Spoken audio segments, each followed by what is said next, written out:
అంటాడు. ఏందయ్యా అది? ఆయన మొగోడు కాకపోతే రాజ్యసభ సభ్యుడు ఇచ్చేటప్పుడు జగన్మోహన్ రెడ్డి ఆ రోజు నామినేషన్ వేసేటప్పుడు మగవాడా ఆడవాడా అని చెప్పి రాసే కాలంలో మగవాడని చెప్పి రాసి నువ్వే సంతకం పెట్టావు కదా అయ్యా.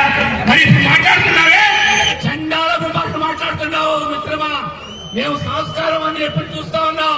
మా చెల్లెల మీద కూడా విపరీతంగా మాట్లాడావు. దగ్గర పెట్టుకో. వాళ్ళిద్దరూ కూడా ఎన్డీఏ అభ్యర్థులు. మోడీ గారు సైన్యంలో ఉన్నారు, జనసేన సైన్యంలో ఉన్నారు, అట్లాగే తెలుగుదేశం సైన్యంలో ఉన్నారు.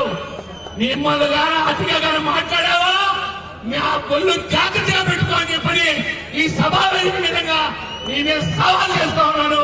ఇంకొకసారి నేను మాట్లాడితే ఈసారి మొత్తం చరిత్ర మొత్తం ఇప్పి బుర్రకథ చెప్పినట్టు అందరికీ కూడా చెప్పాల్సి వస్తుందని చెప్పి తెలియజేస్తూ నాకు ఈ అవకాశం ఇచ్చినటువంటి కోవూరు ప్రజలకు, వేదిక మీద ఉన్నటువంటి దినేష్ రెడ్డి గారికి, వేమిరెడ్డి గారికి, వాళ్ళ సతీ మనిషికి, అదేవిధంగా వేదిక మీద ఉన్నటువంటి పెద్దలకు, ఇక్కడ విచ్చేసిన అందరికీ కూడా చేతులెత్తి నమస్కరిస్తూ సెలవు తీసుకుంటా ఉన్నాను.